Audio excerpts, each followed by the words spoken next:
Super. Bien, bonjour tout le monde. Bienvenue à toutes et à tous. Je serai votre animatrice pour le webinaire d'aujourd'hui. Mon nom est Marie-Claude Dufour. Je suis la directrice générale du réseau des centres de ressources périnatales du Québec. Donc, comme je l'ai mentionné avant de débuter, le webinaire est enregistré. S'il y a des personnes qui se joignent et qui ne désirent pas être filmées, vous pouvez fermer votre caméra. J'en profite pour vous dire d'entrée de jeu que la présentation vous sera envoyée aux personnes inscrites après le webinaire. Donc, si vous voulez écouter simplement au lieu de prendre plein de notes, sachez que vous la recevrez par la suite. Donc, avant de commencer, un petit mot sur le réseau des centres de ressources périnatales du Québec. On est un réseau qui regroupe 31 centres de ressources périnatales dans 16 régions du Québec. Le RCAPQ, notre mission, c'est de mobiliser, soutenir et porter la voix des CRP pour favoriser l'accès à leurs services pour tous les futurs et nouveaux parents du Québec. Les CRP, c'est quoi? C'est des organismes à but non lucratif qui offrent des activités et des services en périnatalité aux parents et aux futurs parents dès la grossesse et jusqu'à ce que l'enfant ait atteint l'âge de 2 ans. Aujourd'hui, environ la moitié des personnes inscrites proviennent des CRP. Donc, bonjour à celles que nous connaissons. Donc aujourd'hui, c'est le premier de deux webinaires avec notre conférencière. Il s'adresse, celui-ci, principalement aux personnes qui interviennent auprès des femmes enceintes et des mères qui viennent de donner naissance. Toutefois, il y aura aussi le 22 janvier de midi à 13 heures un deuxième webinaire qui sera diffusé simultanément sur Zoom et sur Facebook, qui lui va s'adresser au grand public. L'événement Facebook est déjà créé. Après la présentation, on va vous faire parvenir le lien pour, en fait, on vous invite à le diffuser largement auprès de votre clientèle. Donc, le webinaire d'aujourd'hui sera d'une durée maximale d'1 heure 30. Comme on a beaucoup d'inscriptions et que vous serez nombreux, nombreuses, on vous demanderait, s'il vous plaît, de garder votre micro fermé durant la présentation. Vous pouvez à tout moment inscrire vos questions dans le chat ou la boîte de dialogue. Nous avons prévu une période de questions à la fin de la présentation. Vous pourrez à ce moment-là, si vous le souhaitez, simplement ouvrir lever la main, ouvrir votre micro et poser votre question de vive voix. Donc, sans plus tarder, je vous présente notre conférencière. Stéphanie May est professeure titulaire au département des sciences de l'activité physique à l'Université du Québec à Trois-Rivières. Elle consacre ses recherches à l'impact de l'activité physique sur la santé reproductive, maternelle et néonatale lors de la préconception et durant la période périnatale. Elle s'intéresse aussi aux facteurs qui influencent l'adoption et le maintien de la pratique de l'activité physique durant ces périodes. À titre de co-chercheur principal, elle a développé les directives canadiennes sur l'activité physique durant la grossesse et les directives canadiennes sur l'activité physique, le comportement sédentaire et le sommeil pour la première année postpartum. Donc, merci à tous et bon webinaire. Stéphanie May, la parole est à toi. Merci beaucoup, Marie-Claude, pour l'introduction. Merci beaucoup à vous qui êtes présents aujourd'hui. Ça me fait toujours grandement plaisir. Puis là, attendez, j'ai du mal à faire deux choses en même temps, donc je vais... Voilà, parfait. Mais je voulais vraiment vous remercier parce que pour moi, c'est toujours... toute occasion est bonne pour pouvoir parler de ces directives, soutenir les intervenants en santé périnatale, soutenir les femmes elles-mêmes, leurs familles, justement vers l'adoption d'un mode de vie actif, parce qu'on le sait que c'est aussi bien pour la future maman, la nouvelle maman, ses enfants et toute sa famille au final. Donc, le webinaire d'aujourd'hui vise à vous accompagner, quel, quel, quel- qui que vous soyez, en fait, vu que j'ai un auditoire qui est varié.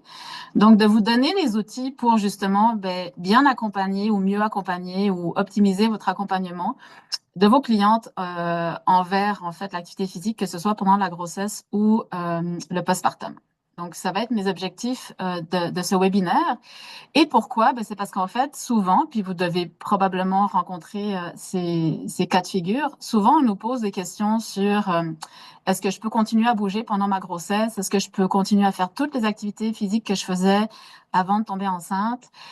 Et aussi, encore plus de questions une fois que bébé est arrivé sur ben, est-ce que je peux reprendre des activités physiques? Si oui, quand?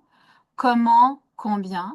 Donc, on a beaucoup de questions en fait qui nous sont posées et c'est important de pouvoir y répondre de la meilleure manière pour justement ben, encourager ces femmes, leur donner toute la confiance en elles pour pouvoir être actives durant ces phases importantes de leur vie. Donc, je vais bien évidemment, ben, je vais commencer en fait par la période de la grossesse, puis tranquillement en fait on va aller vers la période du postpartum. Donc, la période de la grossesse, plusieurs barrières à la pratique de l'activité physique, malheureusement, pendant cette période-là, qu'il faut essayer, en fait, de surpasser. Donc, on a des barrières autant physiques, physiologiques, psychosociales, environnementales et pratiques, et aussi des barrières liées à notre système de santé. Donc, sans rentrer trop dans les détails, je voulais quand même revenir sur ces barrières-là, parce qu'il va falloir qu'on les garde en tête lorsqu'on intervient, pour justement, en fait, amener les femmes à trouver des stratégies pour surmonter ces barrières. Donc, quand on parle des barrières physiques et physiologiques, ben, on connaît bien sûr la fatigue accrue, notamment au début de la grossesse, mais cette fatigue-là peut aussi durer tout au long de la grossesse. Et une femme qui va vivre 2, 3, 4 grossesses va avoir des grossesses fort différentes et parfois avoir beaucoup d'énergie lors d'une grossesse et pas du tout d'énergie durant une autre grossesse. Le premier trimestre aussi caractérisé par des nausées, des vomissements. Donc, c'est une grande barrière à la pratique de l'activité physique. On est fatigué aussi à cause de ça. Euh, Plutôt vers la fin de la grossesse, on commence à avoir mal partout. Donc, on a tendance justement à plus trop bouger, alors que ça devrait être le contraire. On devrait en fait continuer à se mobiliser pour justement essayer de diminuer la sévérité de ces douleurs. L'essoufflement qui arrive très rapidement en grossesse, qui est simplement dû à nos hormones, mais qui peuvent être un frein aussi, notamment chez les femmes qui ont peu l'habitude de bouger, qui se sentent très rapidement essoufflées dans tous les petits mouvements de la vie quotidienne et ne pas se sentir bien dans cet essoufflement-là. Donc, en fait, c'est de voir comment est-ce qu'on peut les amener à apprivoiser cet essoufflement qui est totalement normal, qui n'est pas dû au fait qu'il y a un problème, mais c'est bien nos hormones qui nous jouent des tours et qui nous font être essoufflé très rapidement lorsqu'on est en début de la grossesse. La prise de poids, l'inconfort physique général, on revient un petit peu aux douleurs musculo-squelettiques. Donc oui, on trimballe un gros sac à dos. Moi, je donne toujours l'analogie de se dire, bah, quand vous partez faire une randonnée qui dure 2 jours, puis que vous devez trimballer tout votre stock sur votre dos, ben, c'est un peu comme ça que vit la femme à la fin de sa grossesse. Donc, elle a 9 mois quand même pour s'adapter à cette prise de poids graduelle. Mais il est important de savoir que les activités qu'on fait au premier trimestre de la grossesse vont nous paraître beaucoup plus difficiles au troisième trimestre. Puis c'est bien normal qu'on aille à ralentir le rythme aussi, puis à modifier nos activités en conséquence. Euh, Puis finalement, il peut y avoir développement de complications médicales qui peuvent être, oui, un frein à la pratique de l'activité physique. Parfois, ça devient des contre-indications relatives et absolues. Donc, je vais en parler un petit peu. On a développé des documents justement à l'intention des intervenants et des femmes elles-mêmes pour qu'elles puissent être rassurées finalement que la grande majorité des femmes ne présentent pas de contre-indications à l'activité physique, mais que parfois, justement, en raison d'une complication qui peut se développer, ben, on peut être amené en fait à devoir limiter nos activités. Donc, ça constitue des barrières qui sont importantes à garder en tête. Les barrières psychosociales, alors il y en a beaucoup encore. Je pense que, puis j'espère qu'à la fin de ce webinaire-là, on va être en mesure de se dire que certaines de ces fausses croyances puis de ces barrières encore présentes n'ont plus lieu d'être. Donc, il y a encore beaucoup de personnes, que ce soit les femmes elles-mêmes ou leurs conjoints, leur famille, qui pensent que de faire de l'activité physique pendant la grossesse peut nuire au fœtus, être un facteur de risque de faire des fausses couches, ce qui est faux. Donc, les fausses croyances sont encore là, malheureusement. Donc, c'est à nous de les déconstruire. Le manque de confiance en ses capacités à pratiquer de l'activité physique, donc ça fait aussi partie d'un facteur où on ne se sent pas capable de le faire. C'est pas forcément rattaché à la période de la grossesse ou du postpartum, c'est rattaché à toutes les périodes de notre vie où on peut justement se sentir moins confiance et peu efficace en fait à adopter un mode de vie actif.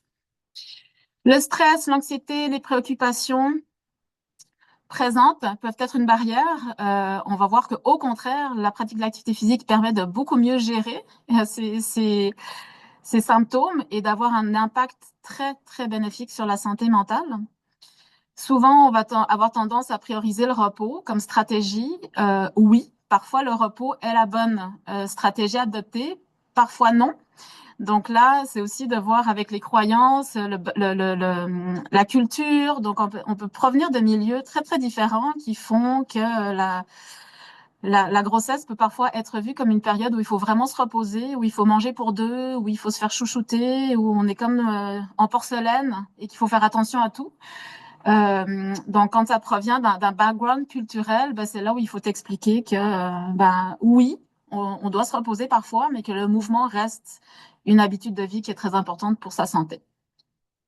Et les normes sociales aussi. Ben, comme je le dis, ça rattache un peu à ce que j'ai dit précédemment. Les barrières environnementales et pratiques, manque de temps, oui, on a tous très peu de temps dans nos vies, on est tous surchargés de tous bords, tous côtés. J'aime dire qu'en fait, il faut le mettre dans l'agenda comme étant un moment pour soi, au même titre qu'un rendez-vous médical. C'est un rendez-vous qu'on se met pour soi. Donc c'est important de le faire, que ce soit durant la journée de travail avec ses enfants, donc profiter de tout moment pour bouger avec les enfants ou toute seule. Les coûts, oui, les coûts, mais là, ben, en fait, on est dans un contexte très favorable et l'implication des centres communautaires est notamment très intéressante à ce niveau-là parce que les coûts sont moindres souvent. Moi, je parle beaucoup avec des médecins qui disent ben, que souvent, ils réfèrent pas trop vers des kinésiologues parce que c'est très cher. C'est vrai que c'est très cher, mais on peut aussi trouver des façons peu chères, voire gratuites, de bouger dans son quotidien. Donc, l'accès limité, c'est la même chose. Je pense que d'avoir une bonne paire d'espadrilles puis de pouvoir aller marcher, c'est une bonne stratégie. Après, ça dépend où c'est qu'on vit aussi, quels sont les environnements bâtis autour de soi qui nous permettent d'être actifs ou non. Donc, je pense qu'en fait, on peut passer au-delà de toutes ces barrières environnementales et pratiques-là en ayant puis en soutenant la pratique de l'activité physique de façon facilement intégrable dans notre quotidien et facilement praticable dans tous les environnements dans lesquels on vit. Euh, et finalement, je dirais les barrières liées au système de santé. Donc, parfois, on a des recommandations encore contradictoires. Donc, nous qui développons des directives cliniques, c'est de notre rôle et devoir justement de former les intervenants pour justement éviter ces recommandations contradictoires, des recommandations parfois trop conservatrices aussi, des informations qui restent peu claires, vagues. Les femmes savent pas finalement quoi faire parce qu'on leur donne pas des indications suffisamment claires et précises. Et puis aussi, bien évidemment, dans tout le suivi périnatal où on a 45 000 choses à transmettre aux femmes, eh ben souvent, en fait, l'activité physique, c'est la première chose qui prend le bord. Donc, on remet souvent des documents papier, des pavés à lire qu'on ne lit pas. Et donc, en fait, ben, souvent, c'est quelque chose qu'on aborde pas suffisamment. Donc, on voit quand même que c'est pas simple, qu'on a plusieurs barrières clairement identifiées et qu'il faut tenter en fait de surpasser nous en tant qu'intervenants et d'amener aussi nos clientes à trouver les stratégies pour les surpasser. Donc pour promouvoir l'activité physique pendant la grossesse, ben en fait en tant qu'intervenant, on a plusieurs rôles à jouer. Premièrement, sensibiliser sur les bienfaits, normaliser l'activité physique sécuritaire, donc rassurer sur les risques réels versus les risques perçus. Donc là, je fais un lien avec les barrières en lien plus avec les fausses croyances. Donc là, ben, je vais vous montrer preuves et données probantes à l'appui qu'on a 3 tonnes de bienfaits et aucun risque à pratiquer de l'activité physique quand on est une femme enceinte. Offrir des conseils cohérents basés sur les évidences scientifiques, justement, donc je vais vous en donner quelques-unes. Essayer d'offrir des programmes adaptés, accessibles, donc prendre en compte les contraintes logistiques, le temps de transport, les coûts. Moi, je dis toujours que si ça prend une demi-heure de voiture pour aller nager dans une piscine, on le fera jamais. Donc, il faut essayer de trouver justement les façons faciles d'intégrer le mouvement dans notre quotidien. Puis, je vais venir sur ce message que je transmets beaucoup, c'est que tout mouvement compte dans la journée.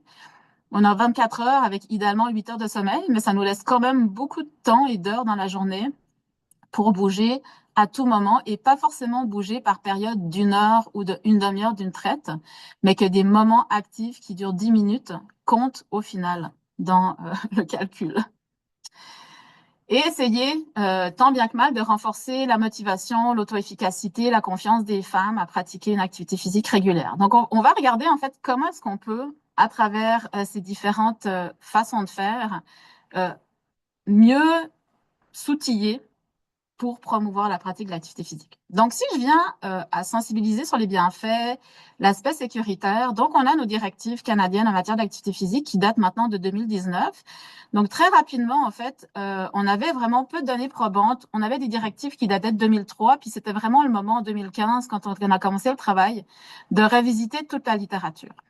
Donc, on est arrivé avec un travail colossal parce qu'on a été intéressé par l'exploration de 20 issues de santé maternelle et 17 issues de santé néonatale et fétale. Donc, au total, 37 issues de santé à les regarder. Donc, ça nous a amené, en fait, à revisiter une quantité phénoménale de littérature. Donc, on parle de 26 000 articles à travers desquels on a dû passer. Et au final, on en a quand même retenu 675. Donc, c'est énorme quand on pense à un travail qui s'est étalé sur 3 ans, qui certes a été financé par les IRSC, mais peu. Donc, en fait, ça nous a coûté quasiment le triple de ce qu'on a eu. Mais au total, ça nous a permis, en fait, de publier 17 revues systématiques de la littérature qui nous ont permis de guider. Donc, ces revues-là, ben, je vais vraiment vous donner un aperçu très, très rapide des données les plus probantes qu'on a trouvées dans la littérature. Et c'était important pour nous, justement, de refaire le travail de zéro par nous-mêmes pour arriver avec, justement, des données probantes sur lesquelles, finalement, formuler nos recommandations. Donc, tout ça a été publié dans 2 issues spéciales du British Journal of Sports Medicine. Et en fait, la première chose très importante à véhiculer, c'est qu'à travers toute la littérature, on a clairement démontré aucune augmentation du risque fœtal néonatal associé à la pratique de l'activité physique prénatale. Donc, on a revisité le risque de fausse couche. On a revisité le risque de mettre au monde des bébés trop petits à la naissance. On a revisité le risque de maladie, d'anomalies congénitales, parce que dans le temps, on se disait, une maman qui fait de l'activité physique, elle va avoir chaud, elle va transpirer, le bébé va être plongé dans un environnement hyperthermique, il va développer des anomalies congénitales. Ce qu'on voyait, oui, il y a 20 ans chez le rat ou chez la souris, mais qu'on n'a jamais vu en fait chez l'humain. Donc ça, la première chose vraiment à montrer, c'est que l'activité physique durant la grossesse est hautement sécuritaire pour le fœtus et pour le bébé à naître, et que même en fait, on a démontré des bienfaits, à savoir qu'une maman qui reste active durant sa grossesse a moins de risque de mettre au monde un bébé trop gros. Bébé trop gros veut dire risque de césarienne. Césarienne, c'est une opération quand même avec un rétablissement plus long. Donc, on démontre vraiment que on est capable d'avoir un effet bénéfique pour la santé du bébé. Et on parle quand même d'une diminution de près de 40% de bébés trop gros à la naissance, ce qui, d'un point de vue clinique, est très important. Donc ça, c'est très rapide, mais on a les données suffisantes pour dire qu'il n'y a plus aucune inquiétude à avoir par rapport à la santé du fœtus et même qu'on a des bienfaits sur la santé future de l'enfant. Pour ce qui est de la maman, on a vu aussi largement de nombreux bienfaits et donc on parle vraiment de diminution du risque important de plusieurs complications courantes de grossesse. Donc, une réduction de près de 40% à nouveau du risque de diabète de grossesse, des troubles hypertensifs de la grossesse. On sait quand même que ces problématiques de santé durant la grossesse sont des facteurs de risque de développer des problématiques plus tard dans la vie. Donc, ce sont des femmes qui ont plus de risque de faire du diabète de type 2 assez jeunes. C'est des femmes qui ont plus de risque de devenir hypertendues de façon chronique. Et on sait malheureusement que c'est des facteurs de risque de développer des maladies cardiovasculaires. Donc, ce sont des femmes quand même qui ont des risques assez précoces de développer des problèmes de santé courants et assez importants. Donc, si on est capable, dès la grossesse, de venir promouvoir leur santé cardiovasculaire à plus long terme, c'est majeur. Quand on parle de gain de poids excessif, on a aussi un impact intéressant d'une diminution de 32% du risque de gagner trop de poids. On a vu un résultat phénoménal sur la santé mentale, une réduction de 67% de la dépression prénatale. On avait quand même, je dois le dire, assez peu d'études dans la méta-analyse qui portait sur cette issue de santé-là, mais quand même, on a des résultats qui sont très, très encourageants et prometteurs. Donc, un impact important sur la santé mentale de la maman.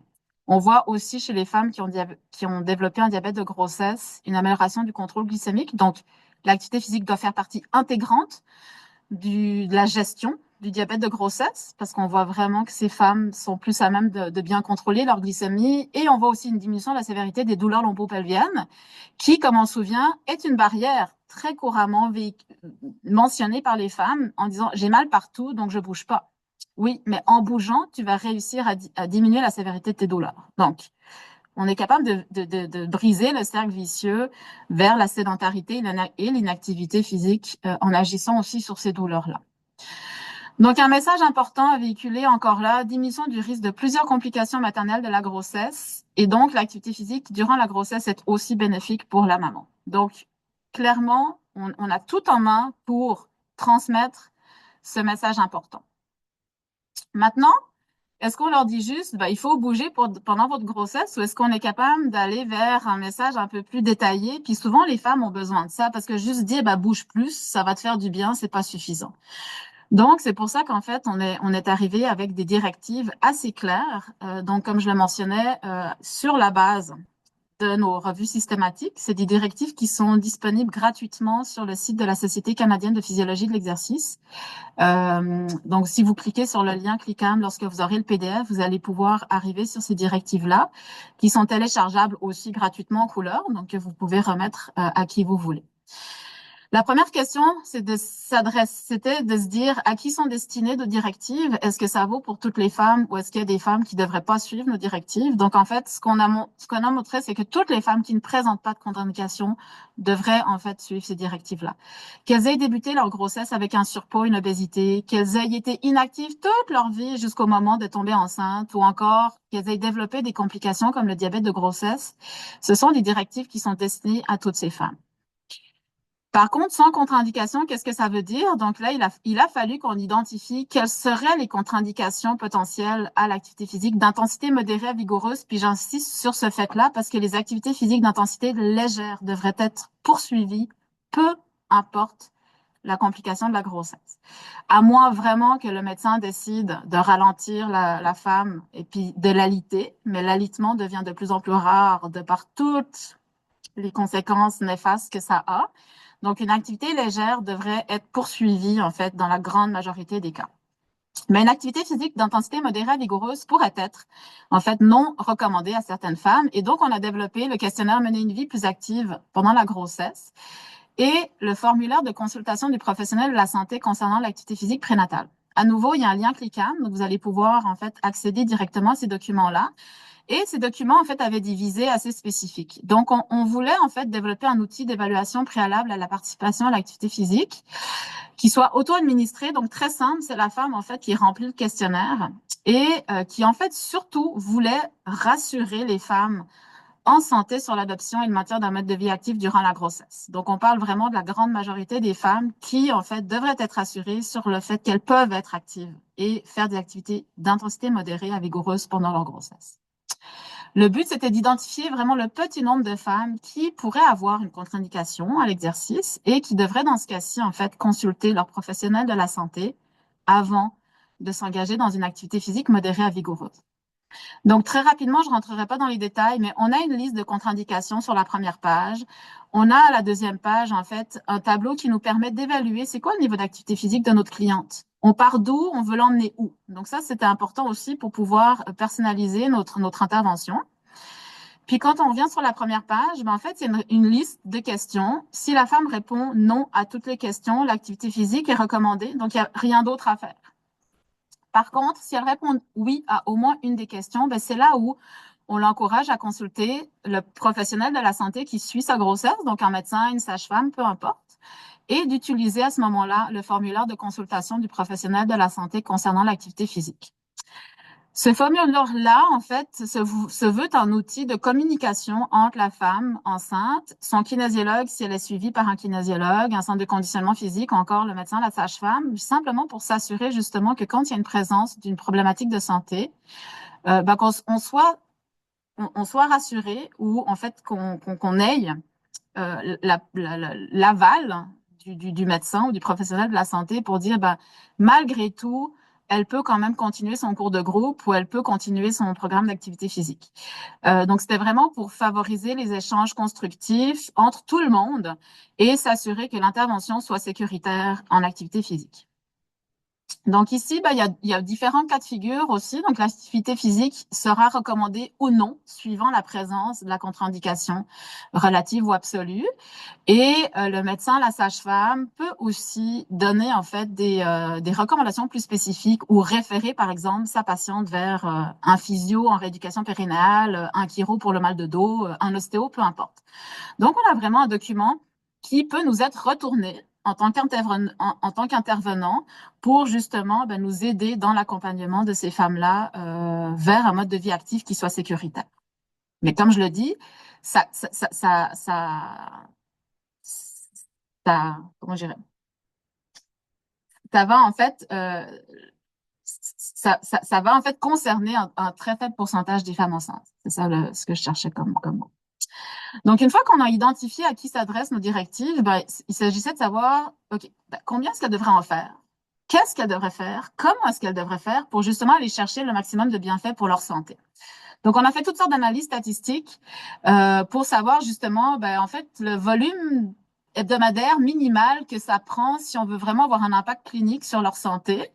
C'est quoi?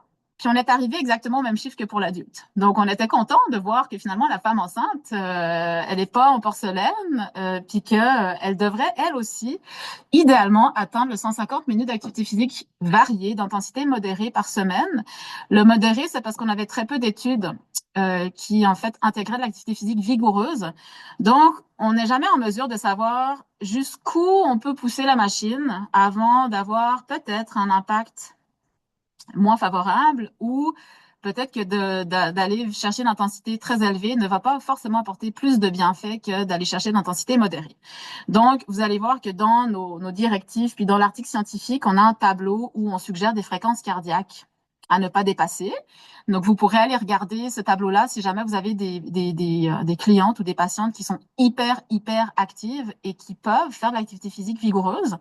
On est quand même très rassurés et depuis l'élaboration des directives, on a quand même de plus en plus de données aussi qui démontrent que des activités physiques vigoureuses, même des activités mode intervalle training, restent sécuritaires en fait pour les femmes enceintes. Donc on arrive vraiment progressivement avec aussi des données rassurantes pour les femmes qui sont très actives et qui veulent continuer à être très actives et qui parfois font de l'intensité élevée.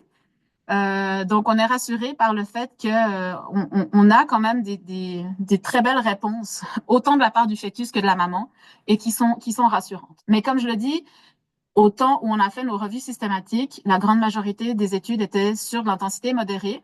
Donc, nos données probantes sont basées là-dessus. Et donc, nos recommandations aussi visent vraiment l'intensité modérée. Il y a très peu d'activités physiques qui sont contre-indiquées pendant la grossesse. Donc, ça aussi, les filles qui étaient très actives avant de tomber enceinte, la grande majorité d'entre elles peuvent continuer leurs activités.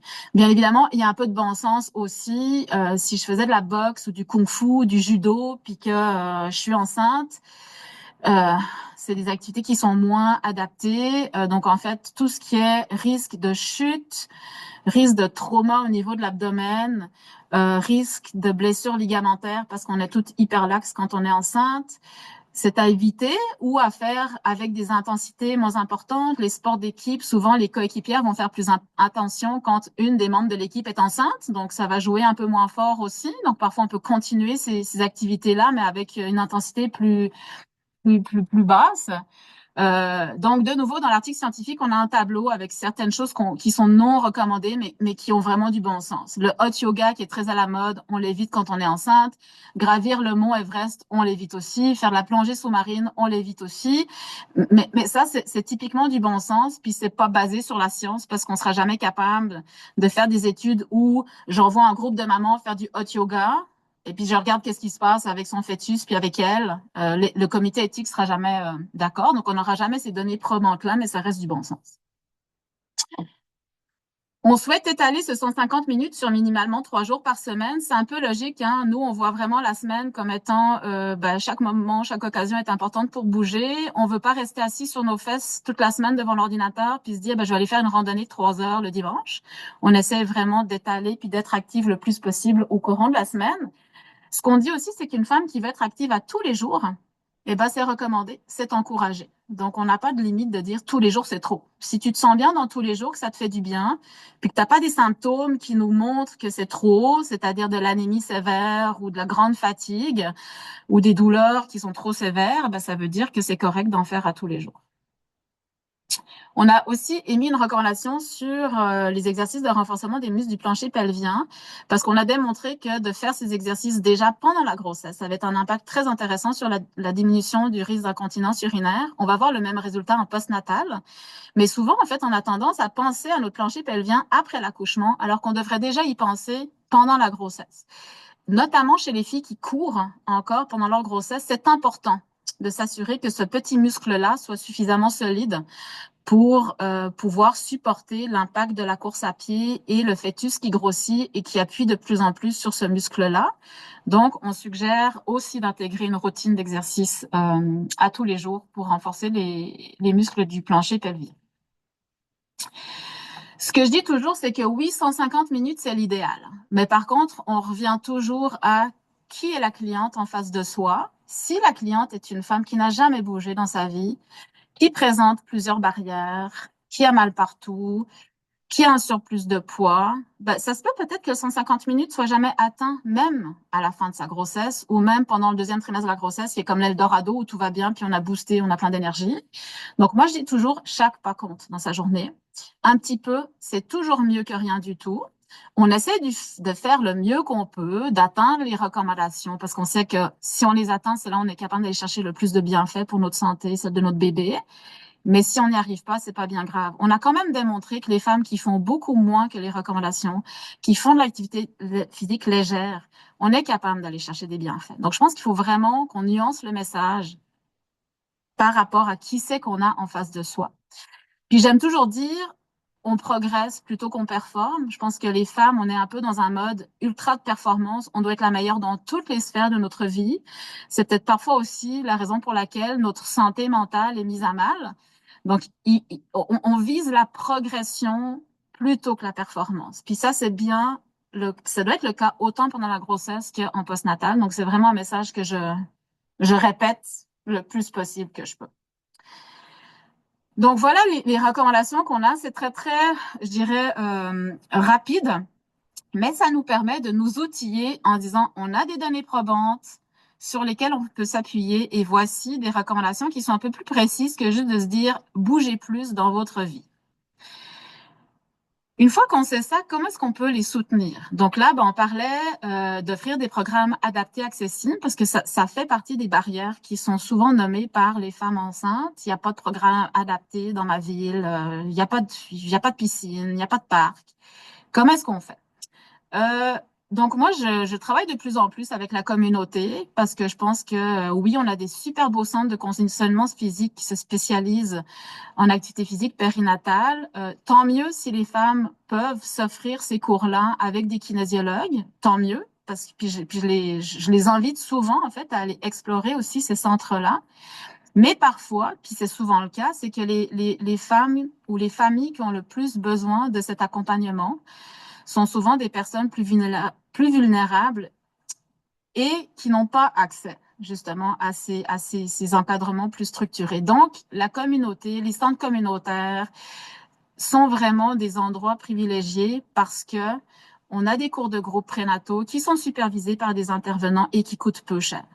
Donc, d'avoir une liste de ressources dans la ville où on habite à remettre aux femmes pour leur montrer où c'est qu'elles peuvent justement rencontrer d'autres mamans, rencontrer d'autres familles et avoir des cours de groupe à faible coût, ben, ça reste quelque chose de très intéressant. Donc, peu importe l'activité qui est offerte dans ces centres, à Trois-Rivières, il y a certaines activités qui sont offertes, qui sont peut-être pas offertes ailleurs, peu importe. L'idée, justement, c'est d'avoir des cours de groupe prénataux, encadrés, ça brise l'isolement, ça permet de faire bouger les mamans. Donc, en fait, il y a des bienfaits à tous les niveaux lorsqu'on intègre ce genre de cours. L'atout, c'est justement le soutien social, une supervision sécuritaire. On est plus motivé quand on est dans un groupe et le faible coût s'y offert en milieu communautaire. Comment maintenant est-ce qu'on est capable de renforcer la motivation, l'auto-efficacité, la confiance? C'est beaucoup de belles notions pour lesquelles parfois on n'est pas outillé non plus. Donc nous, dans nos programmes, on essaye beaucoup de former les étudiants à l'entretien motivationnel pour essayer justement de voir comment est-ce qu'on développe la motivation ou l'auto-efficacité, la confiance en soi. C'est jamais très, très facile. Mais si on est capable puis qu'on se sent outillé, c'est des très bons des très bonnes, en fait, des éléments très intéressants, en fait, sur lesquels on peut agir. Comment est-ce qu'on renforce la motivation d'une femme enceinte? En fait, donner un sens personnel à son activité physique. Qu'est-ce que tu as envie d'améliorer en étant active? Comment est-ce que le mouvement pourrait t'aider à te sentir mieux dans ton quotidien? Donc, d'essayer de trouver un sens, vraiment. Un sens profond, parce que la motivation intrinsèque est toujours bien meilleure que la motivation extrinsèque. Donc, il peut y avoir une part de motivation extrinsèque, mais d'aller vraiment creuser pour savoir pourquoi est-ce que j'ai envie d'être active. Valoriser les bénéfices ressentis plutôt que les obligations. Donc là, c'est vraiment justement, ça pourrait diminuer ton stress, tu vas mieux dormir, tu auras plus d'énergie, tu vas diminuer tes douleurs lombo-pelviennes. Donc, tous ces éléments-là, en fait, vont venir valoriser les bienfaits ressentis plutôt que je dois aller bouger pour X ou Y raison. Donc, parfois, s'il y a une complication comme le diabète de grossesse, souvent les femmes le perçoivent comme étant une obligation vis-à-vis de leur équipe médicale parce qu'on leur dit qu'il faut bouger puis bien manger. Puis donc, c'est beaucoup de motivation extrinsèque. Sauf que dès qu'il y a une barrière qui apparaît ou il y a quelque chose qui se passe dans notre vie, en fait, la motivation extrinsèque prend le bord parce qu'on n'a pas développé la motivation intrinsèque. Soutenir l'autonomie aussi, c'est important. Donc, proposer des choix. Qu'est-ce qui te fait plaisir? Puis moi, je mets toujours le plaisir au cœur de nos interventions parce que de dire à une maman, va nager alors qu'elle déteste nager, elle ne supporte pas se mettre en maillot de bain, elle a tout le temps froid, c'est pas la bonne chose. Donc, d'essayer justement d'explorer, de rendre disponible toutes sortes de différentes activités. Peut-être que pour une maman, ça va être la Zumba, peut-être que ça va être la respiration, peut-être que ça va être le yoga, peu importe. Offrir des options, non seulement de type d'activité, mais d'intensité aussi. On parle de plus en plus de l'intensité auto-sélectionnée. Oui, nos directives invitent à de l'activité physique d'intensité modérée. Mais pourquoi pas auto-sélectionner l'intensité dans laquelle on se sent bien? Peut-être qu'un jour, moi, je suis fatiguée, je vais aller vers l'intensité légère, puis ça va être ça qui va me faire du bien. Puis le lendemain, je vais être boostée d'énergie, puis je vais être capable d'aller chercher de l'intensité modérée.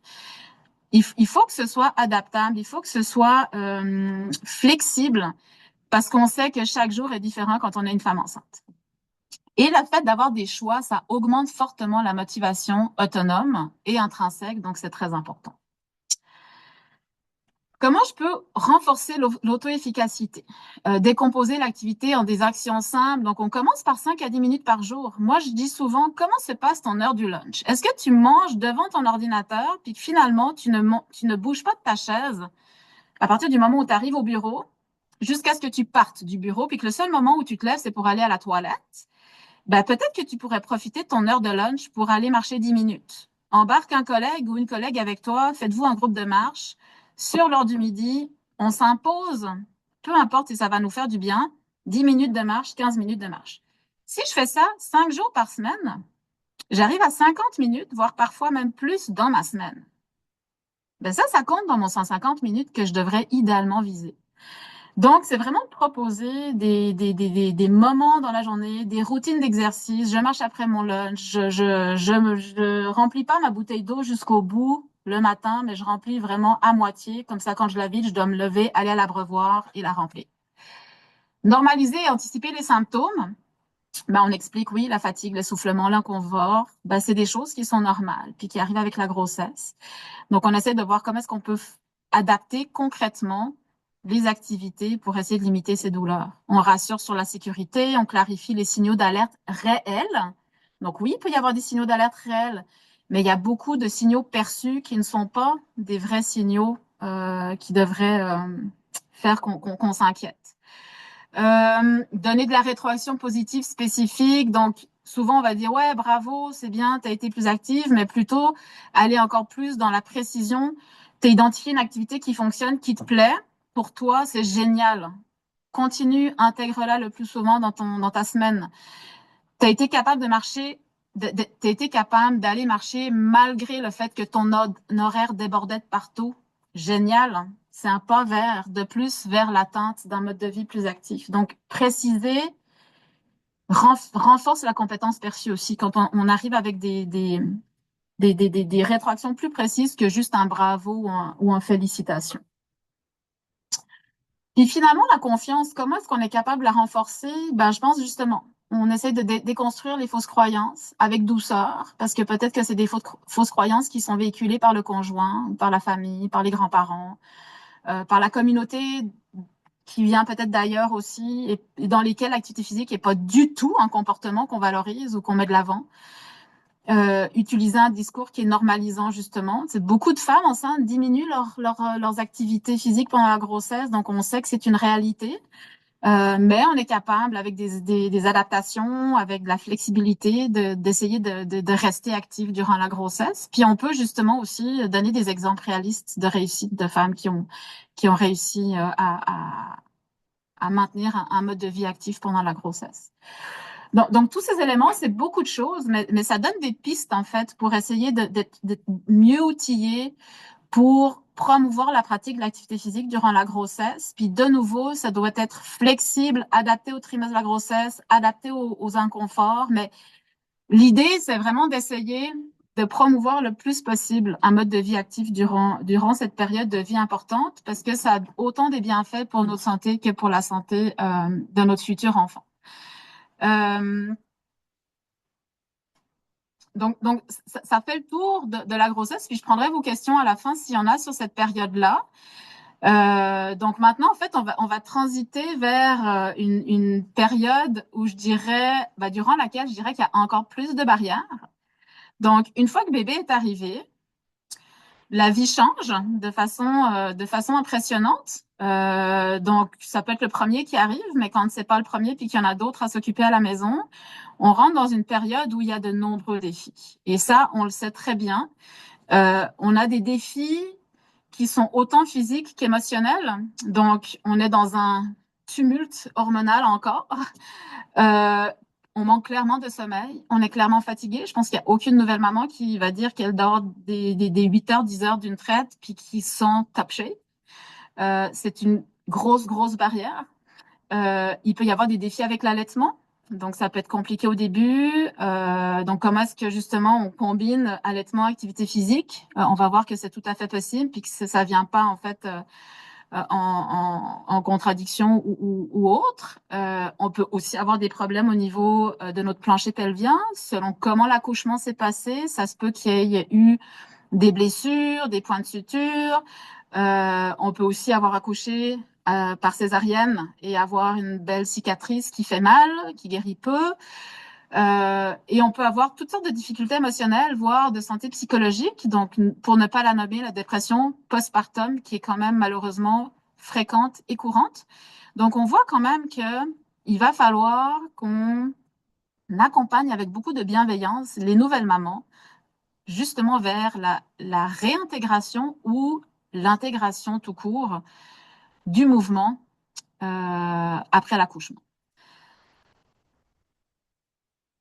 Et c'est pour ça que beaucoup de femmes se posent des questions. Puis notamment, je dirais celles qui ont été actives pendant leur grossesse, puis qui sont assez pressées de recommencer leurs activités. Ben, on a des questions sur là, quand est-ce que je peux recommencer? Je recommence par quoi? Qu'est-ce que je fais? Combien j'en fais?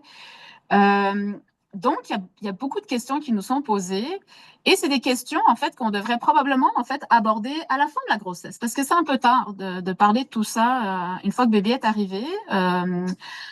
Souvent, en fait, les femmes rencontrent peu de personnes dans les premières semaines après l'accouchement. Donc, on devrait vraiment avoir un discours sur comment tu envisages ton retour à l'activité physique une fois que bébé est arrivé, pour justement, de nouveau, donner toute la confiance possible à ces femmes-là pour une reprise sécuritaire et graduelle de l'activité physique. Donc, les questions courantes. Est-ce que je peux recommencer? Puis le je le mets en parenthèse parce que des fois, c'est tout simplement commencer à faire l'activité physique pendant la période postnatale. Si je peux recommencer, quand je recommence? Quand est-ce que c'est sécuritaire de recommencer? Puis je commence par quoi? Donc, toutes ces questions-là, en fait, on nous les pose beaucoup, très souvent. Puis de nouveau, quand on regardait les directives qu'on avait, ben, en fait, elles dataient de 2003. Puis on avait des recommandations qui étaient ultra limitées. Et probablement que vous devez en reconnaître quelques-unes. On recommandait, on recommandait d'attendre la visite postnatale, qui a lieu à peu près 6-8 semaines, quoique maintenant, souvent, c'est plus vers 12 semaines. Puis pour parler avec pas mal de médecins, parfois, quand la grossesse s'est bien passée, puis que l'accouchement s'est bien passé aussi, on ne revoit même pas ces femmes. Donc, le système de santé étant celui qu'il est, débordant et craquant de toutes parts, ben moi, j'ai plein de collègues médecins de famille, puis de gynéco et d'obstétriciennes qui me disent, ben moi, en fait, ces femmes-là, elles reviennent même pas me voir après l'accouchement. Donc, c'est problématique parce qu'il y a même plus ce moment-là pour en parler. Mais dans le temps, on disait, ben, attendez cette visite-là pour avoir le OK de votre médecin et pouvoir recommencer vos activités. Puis, on disait simplement, reprenez graduellement. Point. Ça s'arrêtait là. Puis que si vous avez accouché par césarienne, ça se peut que vous ayez un peu plus besoin de temps pour récupérer, puis pour reprendre les activités. Les seules deux recommandations qu'on avait à ce moment-là, c'était que c'était important de pratiquer des exercices de renforcement des muscles du plancher pelvien pour diminuer les risques d'incontinence urinaire et que l'activité physique modérée vigoureuse n'influençait pas la quantité ni la qualité de les matériels. Donc, on s'entend que c'était vraiment très, très, très limité et qu'en absence de ces recommandations fondées sur des données probantes, ben, ça générait beaucoup d'anxiété et de la peur du mouvement de la part des nouvelles mamans, puis qu'on avait des recommandations qui finalement étaient ultra conservatrices. Donc, on arrivait à un point où au Canada, on avait des belles directives pour la grossesse, publiées en 2019, qu'on avait aussi de belles directives pour l'adulte, mais que finalement, la transition, cette période de transition ultra importante qui est la période postpartum ou postnatale, ben, on n'avait rien. Okay? Donc là, en fait, souvent, ben, quand les femmes venaient d'accoucher, on les remettait en fait dans le pool de personnes adultes et on leur disait, ben, suivez les directives canadiennes en matière de mouvement sur 24 heures.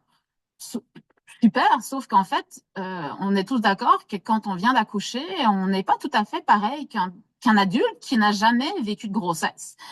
On a une grande phase de transition où il y a beaucoup de choses qui se passent et où on devrait nous considérer différemment et avoir certainement des directives qui sont différentes que celles de l'adulte. Donc, c'est là où il y avait cette nécessité de refaire le travail qu'on avait fait pour la grossesse, puis de l'appliquer à la période postnatale. Donc, on avait vraiment besoin d'avoir des recommandations basées sur des données probantes concernant l'activité physique, mais aussi les comportements sédentaires et le sommeil pour la période après l'accouchement. Et ça a été la première année postpartum parce que quand on a commencé le travail, on a vraiment interrogé un nombre impressionnant de personnes, autant des intervenants que des femmes elles-mêmes, pour leur dire, ben, le besoin, c'est 6 mois après l'accouchement, une année après l'accouchement, 18 mois, 24 mois.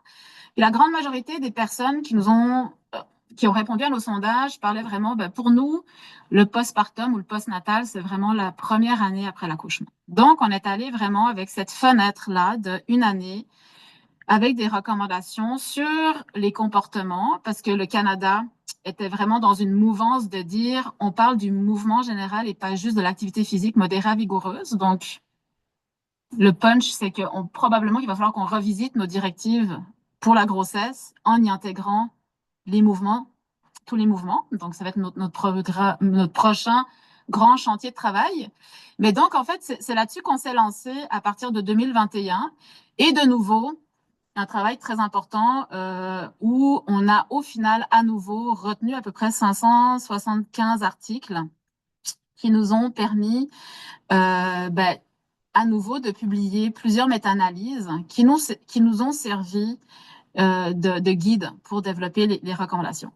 Donc, vous avez vu aussi, puis j'ai pas vraiment insisté ou souligné ce fait-là, mais quand on a développé les directives pour la grossesse, on était entouré d'une énorme équipe, puis c'était la même chose pour les directives en postpartum.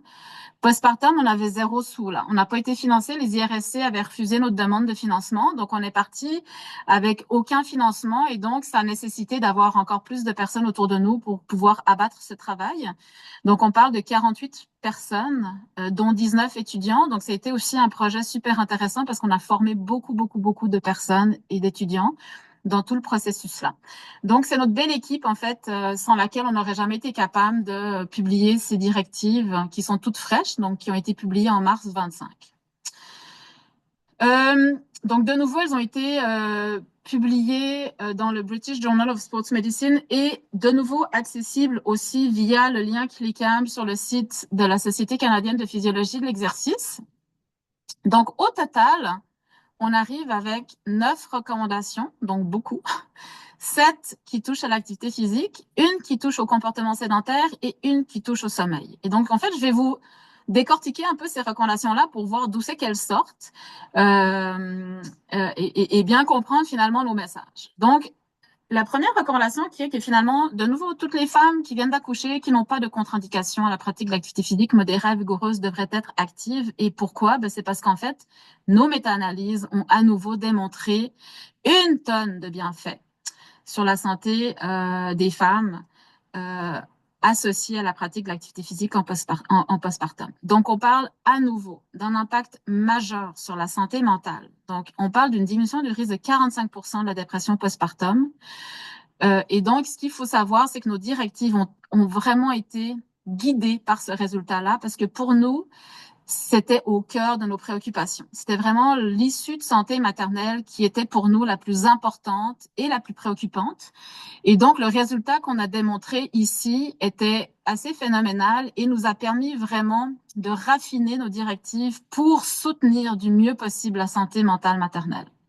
On a aussi démontré que les exercices de renforcement des muscles du plancher pelvien après l'accouchement permettaient de diminuer l'incontinence urinaire de 37%.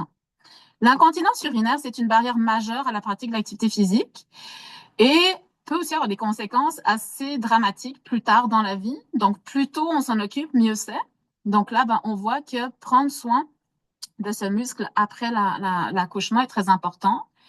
Et aussi, on avait un effet sur la santé cardiovasculaire et sur le diabète de type 2, notamment, qui était aussi important. Donc, on parle d'une diminution du risque de diabète de type 2 de 28% chez les femmes qui ont développé le diabète gestationnel pendant leur grossesse. Donc là aussi, on a un impact important sur la santé à long terme de ces femmes-là en agissant durant cette fenêtre d'une année après l'accouchement. On a démontré d'autres bienfaits, donc on parle de la diminution de la sévérité des symptômes de dépression et d'anxiété, donc de nouveau un impact sur la santé psychologique, diminution de la sévérité des douleurs lombopelviennes, donc on voit les mêmes résultats après l'accouchement que pendant la grossesse. Amélioration du statut pondéral, on l'a vu, mais c'était pas vraiment ce qui était le plus important pour nous. Donc oui, on voit quand même des améliorations au niveau de l'indice de masse corporelle, mais c'était pas majeur, puis on voulait pas mettre l'emphase là-dessus, bien que ça reste quand même important d'essayer sur l'année après l'accouchement de revenir au poids qu'on avait avant de tomber enceinte. Mais c'était clairement pas l'issue de santé qui nous intéressait le plus. Et diminution de la fatigue. Ça, c'était très important.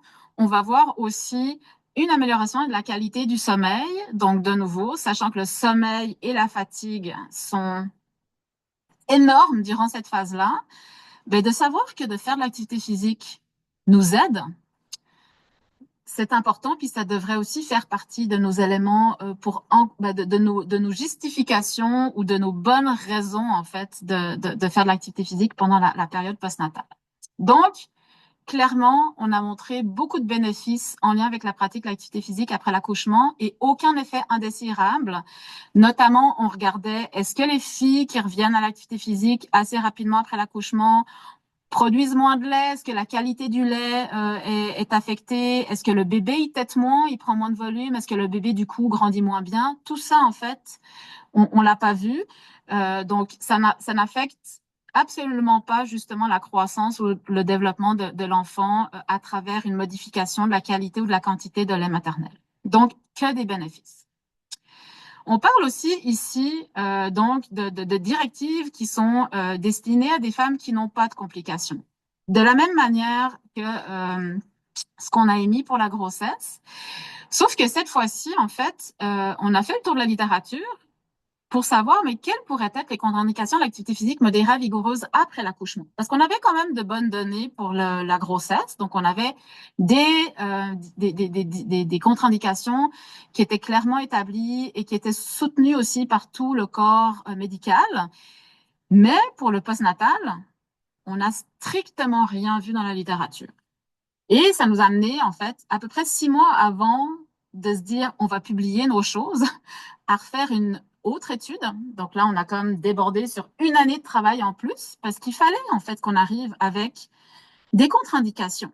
Mais on n'en avait pas dans la littérature, donc on a mené ce qu'on appelle une étude Delphi. Donc on a regroupé en fait plusieurs experts internationaux pour justement identifier quelles pourraient être les contre-indications relatives ou absolues à la pratique d'une activité physique modérée à vigoureuse après l'accouchement. Le message clé, en fait, qui est sorti de cette étude-ci, c'est que l'activité physique modérée à vigoureuse et sans danger est bénéfique pour la très grande majorité des femmes après l'accouchement, mais qu'il reste quand même important d'identifier le petit nombre de femmes qui pourraient présenter des contre-indications à l'activité physique modérée à vigoureuse. Et c'est ainsi que, de nouveau, nous avons développé le questionnaire Mener une vie plus active pendant la période postnatale. C'est un document que vous voyez ressemble exactement en tout point, couleur à celui qu'on a développé pour la grossesse, avec la première page qui liste les contre-indications. Et la bonne nouvelle, c'est qu'on n'a identifié aucune contre-indication absolue. Donc, on a uniquement des contre-indications relatives. Donc, de nouveau, quand une contre-indication relative va être identifiée, eh bien, ça va être de discuter avec le professionnel de la santé pour savoir, elle est relative, mais est-ce qu'il y a plus de bénéfices que de risques à la pratique de l'activité physique? Dans quel cas, on va aller de l'avant avec l'activité physique, mais ça se peut peut-être que l'activité physique, à ce moment-là, comporte plus de risques que de bienfaits et que c'est pas encore le bon moment pour retourner vers une activité physique modérée à vigoureuse. Donc, on a développé ce document-là qui voulait vraiment démédicaliser l'activité physique après l'accouchement et rassurer les nouvelles mamans au sujet du maintien ou de l'adoption d'un mode de vie actif. Donc, de nouveau, la grande majorité des femmes peuvent retourner vers des activités physiques après l'accouchement et comme on va le voir assez rapidement, de nouveau un questionnaire à remplir soi-même pour identifier la présence possible d'une contre-indication. Et à ce moment-là, si je réponds oui, eh ben, on suggère, on recommande fortement aux femmes d'en parler, d'aller voir un professionnel avant de recommencer une activité physique. Donc, il n'y a pas de signature de la part du médecin à avoir. C'est vraiment, en fait, redonner le pouvoir aux femmes de prendre en charge leur santé toutes seules, d'auto-gérer sa santé, puis de se responsabiliser par rapport à ça.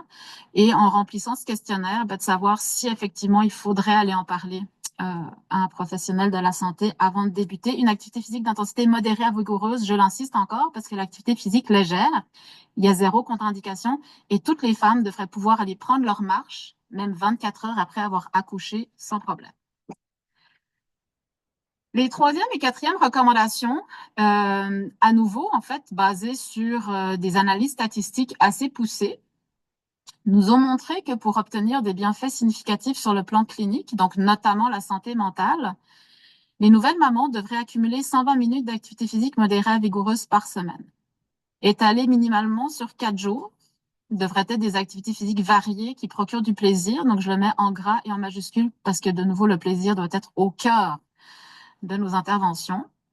Et à nouveau, que des exercices de renforcement des muscles du plancher pelvien devraient être effectués à tous les jours, idéalement expliqués, démontrés par un professionnel de la santé pelvienne. Donc, un physio, si on a des assurances qui couvrent les services en physiothérapie ou encore un autre professionnel qui a été formé en la matière, mais vraiment pour s'assurer qu'on les fait bien et qu'on va chercher tous les bienfaits rattachés à ces exercices-là. Et cette recommandation, parce que justement, on a vu cette diminution du risque importante d'incontinence urinaire lorsqu'on faisait cette routine ou cette rééducation périnéale. On est très content d'avoir obtenu le 120 minutes et non le 150 minutes, parce que le 150 minutes pour une femme qui vient d'accoucher, c'était majeur, c'était comme gravir l'Everest, donc il n'y a pas une grande différence, mais 120 minutes, si on le décortique sur 7 jours, ce qu'on a fait, c'est à peu près 15, 12, 17 minutes par jour. OK? Donc, de nouveau, il faut le décortiquer comme ça. Il ne faut pas le voir comme étant le 120 minutes d'un bloc, mais vraiment, on le décortique sur les... Puis même si on dit sur 4 jours minimalement, on arrive quand même avec des portions qui sont relativement courtes. Donc ça, c'est de nouveau l'idéal, mais on va voir qu'on est très, très flexible, qu'on est dans l'individualisation, dans la progression graduelle pour justement atteindre ce 120 minutes quand la femme sera prête à les atteindre. La cinquième recommandation pour nous était très importante. Parce que vous vous rappelez que la santé mentale était au cœur de nos préoccupations et qu'on a réussi à faire des analyses aussi statistiques un peu poussées pour savoir finalement c'est quand la meilleure période pour reprendre des activités physiques modérées vigoureuses pour venir soutenir notre santé. Puis l'analyse qu'on a réussi à faire avec justement ben, la quantité quand même importante d'études qui se sont intéressées à la santé mentale en postpartum, ben, en fait, ces analyses nous ont démontré que si on veut vraiment aller chercher cette grande diminution du risque de dépression postpartum, on devrait en fait réintégrer ou intégrer de l'activité physique modérée à vigoureuse avant ou au cours des 12 premières semaines après l'accouchement. Parce que c'est vraiment à ce moment-là où on a été capable de démontrer le plus de bienfaits sur la réduction du risque de dépression postnatale. Puis ça a un peu de sens aussi parce que ce fameux quatrième trimestre de la grossesse, c'est vraiment ce moment de grande vulnérabilité où on voit se développer la grande majorité des dépressions. Les dépressions peuvent se développer plus tard, mais souvent elles vont se développer pendant le quatrième trimestre de la grossesse, ce quatrième trimestre. Et donc, d'être capable de revenir à des activités d'intensité modérée à vigoureuse au cours de cette période-là pour soutenir la santé mentale, c'est ce qu'on recommande. Bien évidemment, certaines femmes pourront, certaines autres femmes ne pourront pas. Et donc, je vais revenir sur vraiment cette idée de progression graduelle, individualisée, parce qu'il n'y a pas une femme en postpartum qui se ressemble. Il y en a qui sont prêtes à recommencer très rapidement des activités et il y en a d'autres qui vont être capables de revenir peut-être 6 mois plus tard, 9 mois plus tard, ou peut-être encore bien plus tard. Ce qui nous a un peu enquiquiné et surpris, et parce qu'on voulait vraiment arriver avec une directive précise en lien avec ça, c'est qu'on a eu très peu de données sur quand recommencer une activité physique après l'accouchement, surtout selon le type d'accouchement. Okay? Vaginal versus césarienne, très peu de données nous indiquant quand est-ce que c'est le bon moment pour recommencer si j'ai accouché de façon vaginale ou si j'ai accouché de façon vaginale assistée avec des déchirures ou encore si j'ai accouché après une césarienne. Donc, en fait, notre sixième recommandation suggère, et de nouveau, en fait, basé sur très peu de données probantes, mais basé sur finalement des chirurgies abdominales subies par la population générale. On encourage vraiment une mobilisation précoce pour favoriser la récupération, le sommeil et la guérison. Donc, on n'attend clairement pas les 6 semaines de notre visite postnatale pour commencer à se mobiliser. Donc, la mobilisation précoce, ça veut dire que si je reviens à la maison, et que je suis capable de faire une petite marche avec la poussette ou pas, avec bébé en portage ou pas, que je suis capable de me mettre au sol puis de faire quelques exercices de renforcement de ma gaine abdominale, de renforcement des muscles de mon plancher pelvien, eh ben, je peux le faire et ça très rapidement. Tu sais, je parle de 24 heures, mais ça peut être 48 heures, 72 heures après, peu importe. De nouveau, ça dépend de l'accouchement. Mais une fille qui a accouché top notch, tout a bien été, qu'elle revient à la maison, puis que pour sa santé mentale, elle a besoin d'aller prendre l'air, puis que elle prend le bébé dans la poussette, puis que bébé à 2 jours, souvent il dorme toute la journée. Ben let's go, ok, on y va. Donc là, on est vraiment dans un contexte où une activité physique d'intensité légère qui est reprise très rapidement après l'accouchement, quand la femme s'en sent capable eh ben, on l'encourage. Parce que c'est vraiment ça qui va permettre justement de soutenir la guérison, la récupération. On a vu que c'était bon pour le sommeil. Et justement, quand on a épluché la littérature en lien avec des chirurgies abdominales, eh ben, qu'est-ce qui se passe? C'est que quand on a une chirurgie abdominale, puis qu'on n'est pas en période postnatale, on est mobilisé très rapidement. On est debout sur nos 2 pieds très rapidement. On nous encourage à bouger. On fait de la physio. Mais pourquoi, quand on a accouché d'un bébé, ce serait pas la même chose? Donc, on est vraiment parti de ce constat-là pour émettre cette sixième recommandation qui est justement qui soutient une mobilisation précoce des femmes après l'accouchement et où on parle d'intensité légère, d'où le mot en gras. On recommande le passage de l'activité physique légère à des intensités un petit peu plus élevées. Donc, idéalement, comme je le mentionnais un peu plus tôt, idéalement au cours des 12 semaines suivant l'accouchement pour favoriser le bien-être psychologique, mais aussi de manière graduelle, progressive et individualisée. Donc, il y a quand même des choses qu'il faut qu'on garde en tête. Donc, Si on a accouché par césarienne, si on a eu des points de suture parce qu'on a eu des déchirures, ben c'est sûr qu'en fait, on va faire ce passage vers des activités plus intenses une fois que les incisions et les déchirures seront guéries et suffisamment cicatrisées. On veut aussi s'assurer que les saignements vaginaux n'augmentent pas avec l'activité physique d'intensité modérée à vigoureuse. Donc, si, admettons, ces saignements-là redeviennent plus intenses une fois que la femme aura repris des activités d'intensité plus importantes, ben là, c'est un signe que c'était repris trop tôt. Donc, là, on voit quand même clairement que de recommencer à courir 3 jours après l'accouchement, on va voir apparaître ces symptômes-là. Donc, ça va être certainement trop tôt. Donc, on voit vraiment qu'on est dans beaucoup de flexibilité, de progression, d'individualisation. Mais c'est important pour les filles qui couraient beaucoup puis qui ont hâte de retourner à la course à pied, de garder en tête quand même qu'il y a certains signaux qui suggèrent qu'en fait, on est retourné trop rapidement vers des intensités trop importantes. Puis, je le présente pas ici, mais juste pour faire un petit aparté, c'est qu'il y a eu des directives qui ont été publiées assez récemment par mes collègues à l'international pour le retour à la course à pied vraiment plus précisément. Donc là, on parle vraiment plus des filles qui font de la course à pied de façon récréative, qui peuvent faire des petites compétitions ou des grandes compétitions. Ben, ces directives-là, ce qu'elles suggèrent, c'est vraiment quand même d'avoir une période de 3 semaines de rétablissement. Okay? Et de reprendre la course à pied après. On va me dire, ouais, mais moi, puis on a des données, nous, dans nos bases de données qui montrent qu'il y a des filles qui reprennent la course à pied une semaine après avoir accouché. Euh, de nouveau, on individualise. Si c'est je reprends la course à pied ou je développe une dépression postpartum, qu'est-ce qui est mieux? Okay? Donc, il faut toujours essayer d'équilibrer les risques et les bénéfices. Donc, si c'est une semaine après avoir accouché, mais que justement, ben, on a un plancher pelvien qui est correct, qu'on a fait des exercices de la rééducation périnale pendant la grossesse, puis qu'on est capable de revenir à une rééducation après l'accouchement, qu'on a une super physio à côté de nous qui nous encadre, puis qu'on a envie de retourner à la course à pied, puis qu'on est vraiment dans un mode je marche, je cours, je marche, je cours, puis que mes portions de course à pied, c'est peut-être 1 minute. Tu sais, on n'est pas sur j'ai accouché, puis une semaine plus tard, je vais refaire mon 10 km puis que je fais du 3 minutes et demie du kilomètre. Là. Tu sais, je pense qu'il faut quand même avoir une progression logique.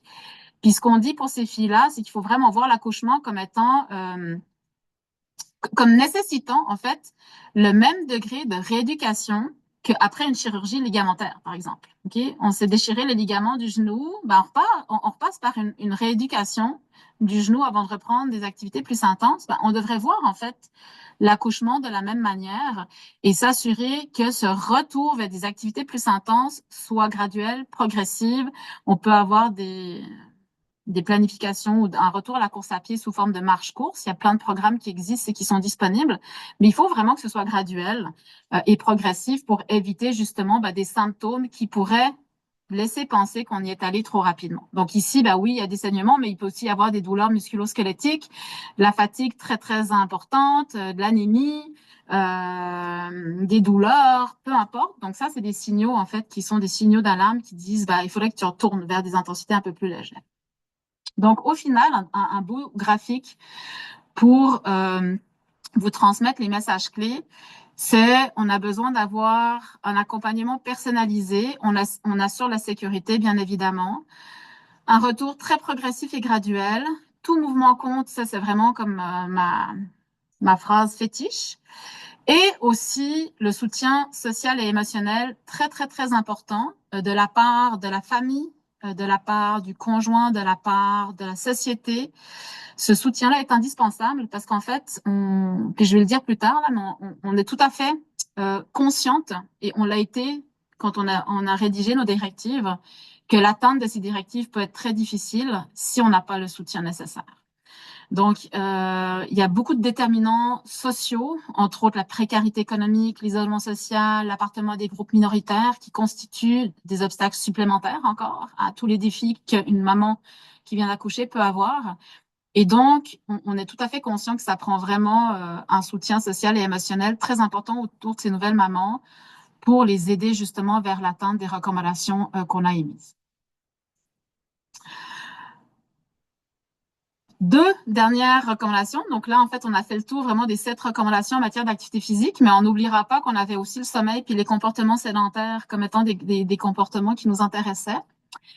Ce qu'on a mis en évidence dans nos travaux, c'est que lorsque les mamans en fait se voyaient offrir une intervention visant en fait à mieux comprendre le sommeil du bébé. Donc, c'est quoi les rythmes de sommeil du bébé? C'est quoi les signaux qui nous disent que les bébés sont fatigués? Quand est-ce qu'il faut les mettre au lit?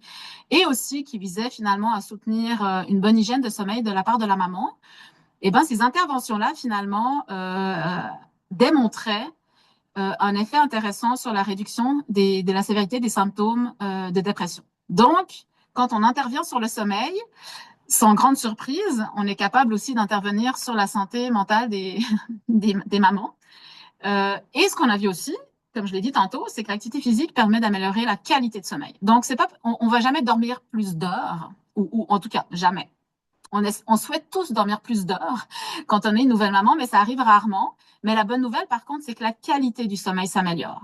Donc, on va pas dormir plus longtemps, mais quand on va dormir, on va avoir une qualité de sommeil qui sera meilleure. Et ça se traduit par une fatigue durant la journée qui diminue aussi. Donc, ça, on a clairement vu ça dans nos données. Et donc, c'est pour ça que on a une recommandation sur le sommeil qui est quand même très, je dirais, générale, mais où idéalement, on recommande dans la mesure du possible. Puis là, je mets tous les si possible, éventuellement, parce qu'on sait que c'est jamais très, très facile, puis qu'on a bien beau avoir une recommandation, mais tout le monde va nous rigoler au nez en disant, ah, ouais, qu'est-ce que t'en penses? C'est infaisable. Mais d'essayer de mettre en place quand même une bonne hygiène du sommeil, et ça passe par intégrer du mouvement dans la journée si on veut avoir une meilleure qualité de sommeil. Donc ça, c'était notre unique recommandation portant sur le sommeil. Puis, pour celles qui touchent au comportement sédentaire, ben, en fait, avec grande surprise et un peu de tristesse, ben, en fait, on n'a eu aucune donnée probante sur la sédentarité et la santé des femmes en postpartum. Donc, 0,0, là, c'est un champ de recherche à explorer dans le futur. Donc, en fait, ce qu'on s'est dit, c'est que ben, c'était quand même assez, je dirais, on se sentait assez à l'aise d'utiliser les mêmes recommandations que pour les adultes lors de la période postnatale où ben, on recommande de limiter quand même les temps sédentaires le plus possible. Je dirais quand même qu'une femme qui allaite, elle n'allaite pas en marchant. Donc, allaitement égale position sédentaire par association. Donc là aussi, c'est un bémol avec ça, dans le sens où durant cette année postnatale, lorsqu'on allaite, oui, on a beaucoup de sédentarité parce qu'on allaite. Donc si on est dans une phase où bébé boit aux heures, ben, ça se peut qu'on soit beaucoup, beaucoup, beaucoup assis. Donc il s'agit juste, durant ces périodes-là, où on est très sédentaire parce qu'on allaite beaucoup et constamment, ben, d'essayer de voir comment est-ce que dans les autres moments de la journée, on peut être plus mobile et moins assise. Euh, donc ça, c'était vraiment la recommandation sur le comportement sédentaire qui est juste tirée des recommandations chez d'adultes parce qu'on n'avait pas de données probantes. Donc avant de finir, puis là je regarde mon heure. Oui, ça va. Comment est-ce qu'on est capable de soutenir, comment est-ce qu'on peut soutenir les femmes dans la reprise ou de leurs activités physiques? Donc, comment est-ce qu'on est capable de les soutenir vers la reprise lorsqu'elles étaient actives auparavant ou dans simplement l'adoption d'un nouveau comportement qui n'aura jamais été adopté auparavant, parce que c'est pas parce qu'on a été inactif toute sa vie qu'on peut pas commencer à bouger durant cette période postnatale. Puis là, en fait, j'y vais de façon différente. Je vous ai mis des vignettes cliniques sur des profils de mamans différentes. Donc, vous allez peut-être reconnaître des profils de mamans. Peut-être que vous allez vous-même vous reconnaître dans un de ces profils-là. Donc, l'idée, c'est de regarder à partir du profil, c'est quoi en fait les défis majeurs, puis comment est-ce qu'on peut soutenir, aider, quel est le discours qu'on pourrait en fait transmettre auprès de ces mamans-là. Donc là, je commence par une maman qui n'a pas dormi 2 heures d'affilée depuis des semaines. Donc, beaucoup de femmes vont se reconnaître, qui se sent totalement épuisée et submergée et qui sait en fait qu'elle devrait intégrer du mouvement dans sa vie. Donc là, ben, en fait, principalement, qu'est-ce qu'on a? On a beaucoup de fatigue, on a un sommeil perturbé. Qu'est-ce qu'on fait avec ça? Mais trouver un équilibre entre l'activité physique, le sommeil réparateur et un réseau de soutien. Donc là, parfois le sommeil, c'est ce qui est salvateur. Donc, Chez une femme qui a 5 minutes de son temps, puis qui est épuisée, on va lui dire, bah, va dormir. C'est peut-être la seule façon de faire pour rétablir l'équilibre. Donc, trouver un équilibre entre l'importance d'aller dormir quand on a du moment pour soi et l'importance de bouger, ben, ça va être un équilibre fin. Donc, c'est de savoir peut-être que j'ai quand même suffisamment d'énergie pour aller prendre une petite marche légère qui va me faire du bien, ou peut-être que l'énergie est vraiment à zéro, zéro, puis pour monter à 5% de mon réservoir d'énergie, il va falloir que j'aille dormir. Donc, c'est parfait parce qu'on sait que sans sommeil, la santé mentale aussi est très, très affectée et que si on est vraiment épuisé de façon totalement épuisé, on n'ira pas bouger pour autant. Donc, c'est essayer de trouver cet équilibre-là. Normaliser aussi les défis. Donc, la fatigue, on la normalise. On répond aux inquiétudes, on offre des pistes de solutions et des ressources concrètes. Donc là, ben, le soutien va être hautement important. L'implication du partenaire, de la famille, le soutien communautaire et social, centre de ressources périnatales, les relevailles.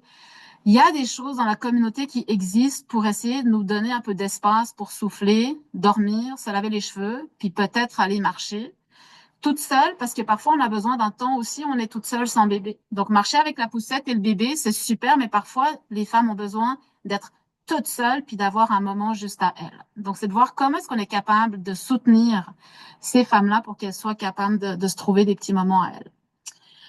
Promouvoir les bienfaits spécifiques liés à l'activité physique. Donc, dans ce cas-ci, ben, de mettre de l'avant le fait que l'activité physique permet une meilleure qualité du sommeil et moins de fatigue. Donc, et pas le contraire, pas le fait de faire de l'activité physique va plus me fatiguer, mais au contraire, ça va me redonner de l'énergie et diminuer ma fatigue. Des exemples concrets d'activité. Donc là, on est fatigué, vraiment fatigué intense. On ne met pas sous le nez de la femme, c'est 120 minutes que tu dois faire. Mais de dire, ben, 5 minutes, 10 minutes. On intègre des courtes séances de mouvement, d'activité physique légère au quotidien. Donc, dans ce cas-ci, c'est mieux d'en faire plus souvent et moins longtemps et moins intense. Donc, on adapte vraiment, on est très flexible, puis on y va de façon très graduelle. Puis peut-être que de proposer des cours de groupe, ça peut être intéressant aussi parce qu'elle va pouvoir ben, partager son sentiment de fatigue, renormaliser ce qu'elle ressent. Puis parfois, ça a un impact motivant aussi. On est fatigué, oui, mais un groupe nous attend et on a envie de rencontrer ces autres mamans pour justement se faire du bien aussi. Donc, une idée de discours à privilégier auprès de ces mamans-là, chaque pas vers l'atteinte des recommandations compte. On progresse à son rythme. Même 5 minutes, 10 minutes peuvent faire toute une différence pour le niveau d'énergie puis son moral. Donc, on y va vraiment de façon très bienveillante avec cette maman. Deuxième maman, anxieuse ou ayant vécu un accouchement difficile. Donc là, bah, des douleurs persistantes. Elle a peut-être vécu un traumatisme aussi. Elle peut avoir peur du mouvement. Donc là, elle a besoin vraiment de sécurité puis de validation. Donc, démystifier le retour à l'activité physique après l'accouchement. Donc, on souligne le fait que le mouvement peut commencer rapidement, à faible intensité. Donc, des petites marches, des exercices au sol avec bébé qui est à côté de nous. On fait des exercices de mobilité, que ce soit mobilité des hanches, mobilité du bassin. On est capable aussi de faire des exercices de renforcement des muscles du plancher pelvien à terre. Donc, en fait, tout ça, on essaie de reconnecter, en fait, de se reconnecter avec son corps. Oui, on normalise de nouveau les défis, on est très à l'écoute. Les craintes, les douleurs, on répond aux inquiétudes. Elle peut peut-être avoir peur d'abîmer son plancher pelvien si elle commence des exercices de renforcement du plancher pelvien rapidement après son accouchement. On peut offrir des pistes de solutions aussi. Donc, dans ce cas-ci, si elle est très anxieuse, ben, peut-être que les séances plus en individuel seraient davantage indiquées ou en petits groupes pour qu'il y ait vraiment un espace sécurisant autour de cette femme. La rééducation périnéale aussi intéressante avec justement un professionnel de la santé qui peut la rassurer sur ces exercices-là et les bienfaits qu'elle pourra aller chercher. Puis de nouveau, promouvoir les bénéfices spécifiques. Donc, si c'est une femme très anxieuse, ben, on va pouvoir lui dire que d'intégrer du mouvement et de l'activité physique dans son quotidien va l'aider de façon importante au niveau de son anxiété et avoir justement en fait beaucoup de bienfaits sur sa santé mentale et psychologique. Parce que qui dit femme anxieuse peut aussi dire personne beaucoup plus fragile et encline à développer une dépression postpartum. Donc ici, le rôle de l'activité physique va être très intéressant à aborder. Puis au besoin, on travaille en interdisciplinarité. Si on voit vraiment que l'anxiété prend vraiment beaucoup d'ampleur et devient très occupant, ben là, ben, on travaille avec nos partenaires ou nos collègues. Un discours qui est peut-être intéressant à véhiculer auprès de cette personne-là, ben, tu peux y aller à ton rythme. L'activité physique peut être un outil pour te reconnecter à ton corps en douceur, justement, pour améliorer ton bien-être. Si l'accouchement était difficile, ça se peut justement qu'il y ait une déconnexion avec son corps. Donc, comment est-ce on se réapproprie un corps qui a été meurtri? Donc, c'est normal d'avoir besoin de temps, puis ça peut être typiquement une femme qui sera pas capable de reprendre des activités plus intenses au cours des 12 premières semaines et qui va nécessiter peut-être plus de temps justement aussi pour un retour à l'activité physique. Donc, on suit le rythme, puis on y va de façon très, très graduelle. Troisième profil, là, on part dans une autre sphère. Donc, la femme très sportive avant sa grossesse a continué à être très active pendant sa grossesse. Elle demande beaucoup d'impatience pour reprendre ses activités physiques. Elle piétine d'impatience pour reprendre ses séances de course à pied. Qu'est-ce qu'on fait?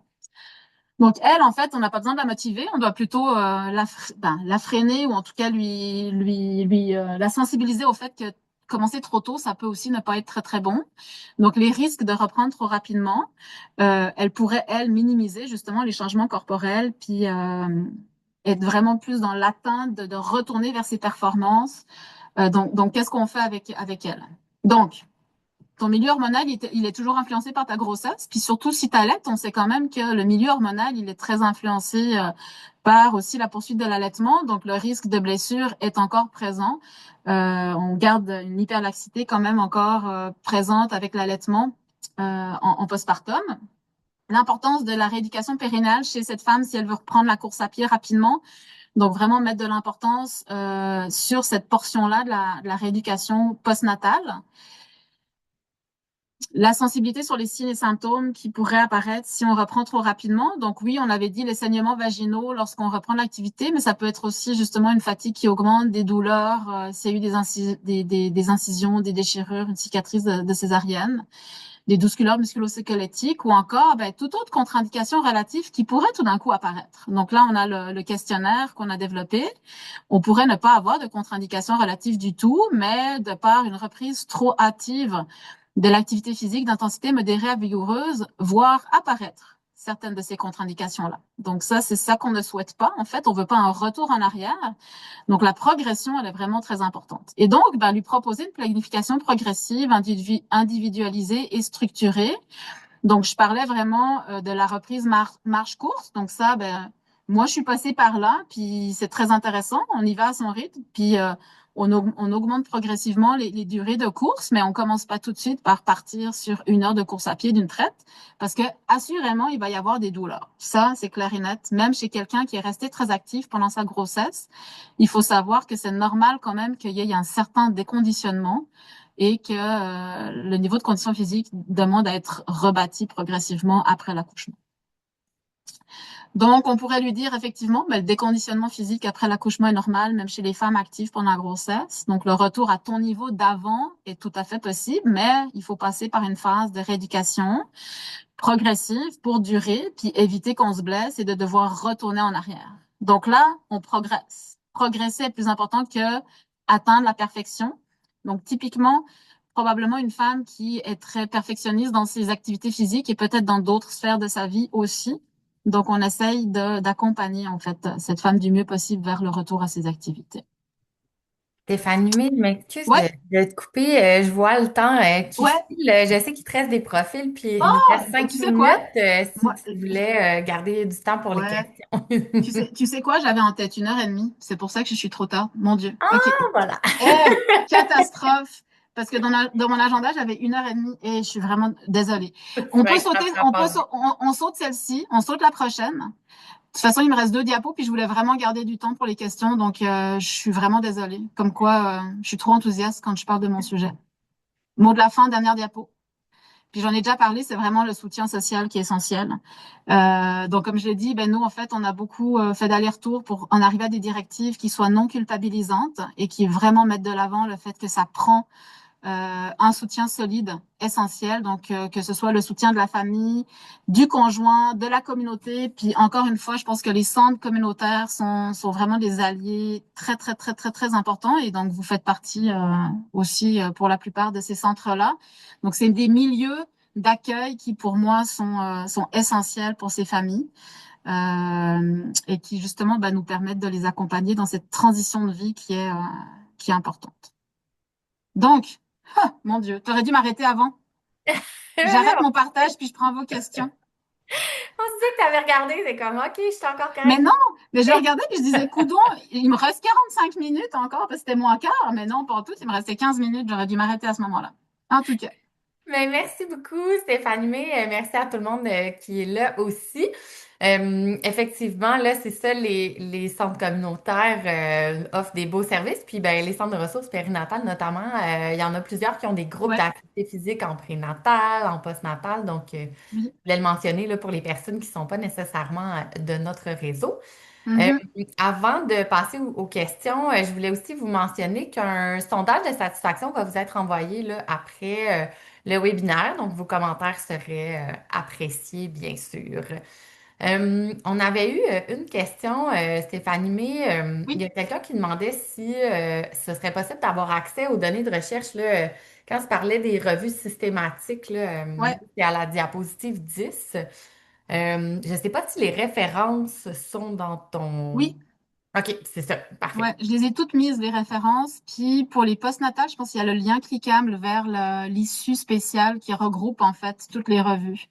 Maintenant, ça se peut, suivant dans quel milieu vous êtes, que vous n'ayez pas accès au PDF, donc juste au résumé. Si c'est le cas, écrivez-moi, puis moi, je peux vous envoyer l'article. Parce qu'il y en a certains qui sont ce qu'on dit en open access, là, parce qu'on a payé des fortunes pour les publier, mais vu que c'était tellement cher, il y en a plein qui ne le sont pas. Donc, quand on n'est pas dans les milieux académiques, en fait, souvent, on n'a pas accès. Donc, hésitez, écrivez-moi, puis je vous les renverrai, là. Vous me dites lesquels vous souhaitez avoir, puis je vous les envoie en PDF, sans problème. Excellent, merci beaucoup.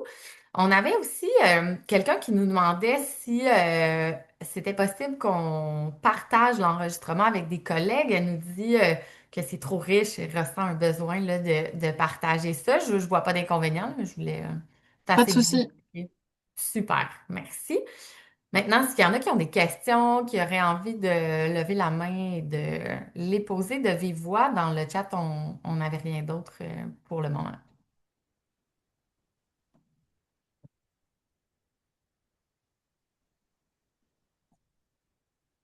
C'est peut-être signe que c'était tout à fait clair et Tout à qu'il n'y fait. a pas de, qu'il y a pas de questions. Mais tant mieux, mais en tout cas, j'ai laissé mon adresse courriel sur la dernière diapo, donc n'hésitez pas. Ah, Puis, on en a une. ah oui, Félicia. Oui, allez-y, Félicia Brochu. Allô, est-ce que vous m'entendez? Oui, Oui, Désolée, je suis pas capable d'ouvrir ma caméra, mais en fait, c'est une question pour savoir c'est quoi vos suites, vos prochains projets. Merci. mes suites. Oh, on a plein de beaux projets. J'ai plein de beaux projets. Plein de beaux projets. On travaille sur de multiples projets. On est en train de développer une application mobile pour favoriser la pratique de l'activité physique, spécifiquement chez les femmes qui sont atteintes de diabète de grossesse. C'est un projet long, long, long, long, long, parce que le développement d'une application mobile, c'est l'enfer. On travaille avec un partenaire qui travaille sur 15 millions d'autres projets. Donc, en tout cas, on ne sait pas trop quand est-ce qu'on va pouvoir rentrer dans les milieux, mais l'idée de ce projet-là, c'était de soutenir les équipes parce que il n'y a pas de kin dans les équipes. On parle d'activité physique de façon très, très superficielle. On met plus d'emphase quand même sur la nutrition. Il y a des nutritionnistes qui rencontrent les patientes, mais il n'y a rien sur l'activité physique. Donc, on développe une intervention vraiment pour susciter la motivation puis les amener à être plus actifs. Donc ça, c'est un projet qu'on a en cours. On a un projet on a deux projets en fait qu'on mène en partenariat avec le Centre Ressources Naissance de la Mauricie. Donc il y en a un en fait qu'on vient de terminer qui s'appelle Mon bébé, mon cœur parce que en fait on veut offrir une intervention pour les mamans qui ont développé des complications de grossesse. Donc on parle de diabète de grossesse, hypertension artérielle de la grossesse aussi qui malheureusement, en fait, de par leurs complications, on les sait comme étant plus à risque de développer des problématiques plus tard. Là, je le montrais, diabète de type 2, hypertension chronique, puis même parfois des maladies cardiovasculaires qui se déclarent assez tôt. Ces femmes-là, malheureusement, sont un peu laissées à elles-mêmes après l'accouchement parce que bébé est là, bébé va bien. Puis en fait, la femme, on la laisse un peu de côté. Donc, elles vont être suivies dans le réseau de la santé, mais pas tant en promotion de la santé puis des saines habitudes de vie. Donc, il y a une médecin de Victoriaville qui travaille auprès de ces femmes-là qui a dit ça n'a pas de sens, on leur offre rien. Donc là, on a développé un petit projet pilote qu'on vient de finir. On a offert à ces femmes-là 3 mois intensifs avec une fois par semaine une rencontre avec une nutritionniste, une fois par semaine une séance d'activité physique en groupe, des ateliers d'entretien motivationnel pour essayer vraiment de développer la motivation puis l'habitude de faire de l'activité physique, puis comment est-ce qu'on peut bien manger de façon facile à faible coût, bref. Donc là, on teste la faisabilité, donc c'est fini. Puis à terme, ce qu'on voudrait vraiment, c'est de pouvoir démontrer que c'est efficace, donc avec plus de femmes. Puis dans l'idéal des cas, on veut que ce soit offert en fait dans le système de santé. Donc là aussi, on est en train de revoir, puis ça, si on a des sous, parce qu'on vient de poser, de faire des demandes de financement, mais on veut revoir le parcours de soins de ces femmes-là aussi. Parce que c'est très, très morcelé. Là, il y a une équipe qui les prend en charge en grossesse. Elles accouchent, puis la visite postnatale, parfois, elle est là, mais après la visite postnatale, il n'y a plus rien. Donc ces femmes-là qui nécessitent une trajectoire plus non morcelée, donc d'avoir vraiment l'équipe qui suit la grossesse doit parler à l'équipe qui prend en charge après. Ben on essaye de revoir, on le fait à Trois-Rivières, hein, mais en tout cas, on essaye de revoir comment ce parcours peut être rattaché et arrêté, que ce soit segmenté, puis qu'on ne sait plus qui a pris en charge la patiente, d'où elle vient, qu'est-ce qu'elle a eu. Donc, vraiment d'avoir comme une espèce de prise en charge sur la promotion de la santé cardiovasculaire de ces jeunes femmes et nouvelles mamans, avec tous les défis que ça comporte, mais de les emmener vers une trajectoire qui, en fait, les amènerait vers mon bébé, mon cœur, pour les femmes qui en ont besoin. Parce qu'il n'y a pas toutes les femmes qui ont besoin d'avoir un accompagnement aussi structuré. Il y a des femmes qui ont développé un diabète de grossesse, mais qui ont toujours été très, très actives, qui mangent bien, qui savent quoi faire. Par contre, il y en a d'autres qui sont perdues, qui ont besoin vraiment de cet accompagnement. Donc, elles, en fait, se verraient offrir mon bébé, mon cœur. Mais ça, c'est dans l'idéal des cas, si on a de l'argent, puis si les équipes médicales embarquent là-dedans. Donc, ça, c'est un projet. Puis, l'autre projet avec le Centre ressources naissance qu'on dépose lundi, ben, en fait, c'est d'offrir un accompagnement périnatal au couple, donc autant la femme que son conjoint, partenaire, slash coparent, peu importe comment est-ce qu'on l'appelle, mais d'avoir vraiment un programme d'accompagnement pour la cellule du couple qui attend son premier enfant et avec pour objectif justement en fait de promouvoir leur bien-être psychologique. Donc, au Centre ressources naissance, il y a plein d'activités qui sont offertes. Donc là, on veut les structurer dans un programme qu'on offrirait depuis le début de la grossesse jusqu'à la fin de la première année postnatale, avec des activités de groupe, de partage, de socialisation, avec une trousse éducative qu'on est en train de monter. Donc, l'idée aussi, bah, c'est d'accompagner ces premiers parents, on va dire, parce que on inclut dans ce projet-là, pour l'instant, les couples qui attendent leur premier enfant, mais de leur montrer, en fait, justement, la coparentalité, comment c'est important, le soutien, justement, des uns envers les autres, pour que toute la cellule, finalement, familiale, soit en bonne santé, mentale, physique, peu importe. Donc ça, c'est un appel à projet, en fait, du FRQS qui part de la communauté. Donc c'est le Centre ressources naissance de la Mauricie qui a pensé à ce projet-là, qui a travaillé pendant une année sur le projet avant d'aller me chercher parce que ça prenait un duo communautaire recherche. Donc, ils sont venus me chercher pour dire, ben, notre projet était accepté, mais maintenant, il faut qu'on y intègre de la science. Donc, veux-tu embarquer? Et donc, j'ai embarqué. Donc, ça, c'est un beau projet, ben, dont vous allez entendre parler parce que le réseau est notre partenaire et que Marie-Noël va prendre les résultats de ce projet-là pour les diffuser. On le souhaite, en fait, à tous les centres et peut-être que ça fasse des bébés ailleurs. Merci beaucoup. On a une autre question de Madame Caron Fortin. Bonjour, merci pour la conférence, premièrement. Moi, je suis étudiante au doctorat en psychologie à l'UQTR, puis Oui, mon essai va porter sur la prévention des accouchements traumatiques, puis ça va être, dans le fond, d'intégrer une dimension d'activité physique avant la grossesse et pendant. Puis je veux voir s'il y a des associations, par exemple, avec la peur de l'accouchement, le sentiment d'auto-efficacité à l'accouchement. Fait que je me demandais si c'est des variables que vous connaissiez ou si c'est des projets de recherche que vous voulez faire dans le futur. Super intéressant. On n'a pas en fait abordé le sentiment d'auto-efficacité à l'accouchement chez les femmes plus actives. Ce qu'on remarque en fait, c'est que les accouchements instrumentés sont diminués chez les femmes qui ont été actives. On a regardé, tu pourrais regarder la revue systématique qu'on a publiée vraiment sur le déroulement de l'accouchement, mais on a regardé un peu aussi, est-ce que les différentes phases de l'accouchement sont plus rapides que d'autres? C'est très, très, très variable. Donc, on n'a pas vraiment trouvé d'impact. La diminution des césariennes était juste pas significative d'un point de vue statistique, mais cliniquement, c'était quand même intéressant. Mais c'est une super question sur comment est-ce que les femmes arrivent à l'accouchement? Est-ce que justement parce que elles sont confiantes en leur corps, elles ont confiance dans leur corps parce que leur corps a bougé toute la grossesse, puis que finalement, on habite ce corps-là qui va fournir un effort physique important lors de l'accouchement. Est-ce qu'on y voit des bienfaits? C'est une super question de recherche que je t'invite peut-être à proposer à ton équipe, mais non, en fait, on l'a pas exploré. Oui, ben c'est ça. Mon essai est dans les premières phases. Je Ok, soumets ma demande éthique le mois prochain. wow, super. En tout cas, je regarderai un œil attentif sur ton projet, puis hésite pas à m'écrire si jamais. Vraiment Parfait. Ben, merci. intéressant. Ouais. Merci beaucoup. Je pense qu'on va conclure. On a déjà tenu tout le monde pendant quelques minutes de plus, mais merci beaucoup, Stéphanie May, puis merci Ben, merci à à vous. tout le monde qui était présent aujourd'hui. Ça nous fait très plaisir. On va mettre fin à l'enregistrement, puis vous pouvez